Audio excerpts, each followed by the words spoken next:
Hello hello hello hello అందరికీ నమస్కారం. ఎప్పుడు ఒకలాగా ఉండదు. ఉదయం అయిపోతే రాత్రి వస్తుంది, రాత్రి వెళ్తే ఉదయం వస్తుంది. ప్రజాస్వామ్యంలో ప్రతి 5 సంవత్సరాలకు ఎన్నికలు జరుగుతుంటాయి. కానీ ఎన్నుకోబడిన పాలకులు ప్రజాస్వామ్యం బద్ధంగా పరిపాలన చేయాలి. చట్టాన్ని చేతితో తీసుకుంటే చూస్తూ ఊరుకోదు. చట్టాలు ఊరుకోవు, ప్రజలు వచ్చి తిరగబడతారు, ప్రజా విప్లవం వస్తుంది. దయచేసి అలాంటి పరిస్థితులు ఈ రాష్ట్రం తావద్దని కోరుతున్నాను. చూసాం మనం ఆ పక్కన ఉన్న శ్రీలంకలో జరిగిన ఉద్యమాలు చూసాం, ఆ పక్కన ఉన్న బెంగాల్లో జరిగిన ఉద్యమాలు చూసాం. ఏ ఒక్కరు కూడా చూస్తూ అది తప్పది. మంది పటిష్టమైన ప్రజాస్వామ్య వ్యవస్థ మంది.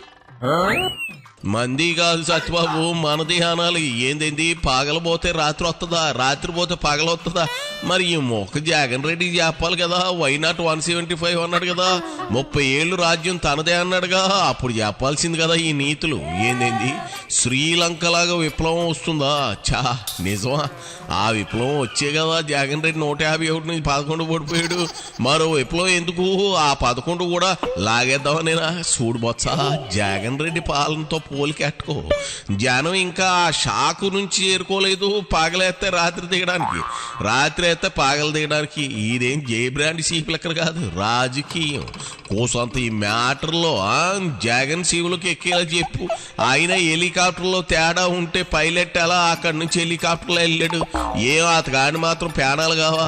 ఈ లాజిక్ ఎట్లా మిస్ అయ్యారు మీరంతా?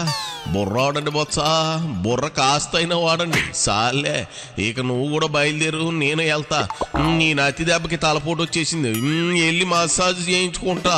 మీ అంబటి పార్లర్లో కాదులేవయ్యో, ఇగో నాకు అలవాటు లేదు. వస్తా. నువ్వు ఇంక సాధ్యాన్నం పెరుగన్నం తిని బొజ్జో బొత్స బొజ్జో, ఇక పో. అయిపోయి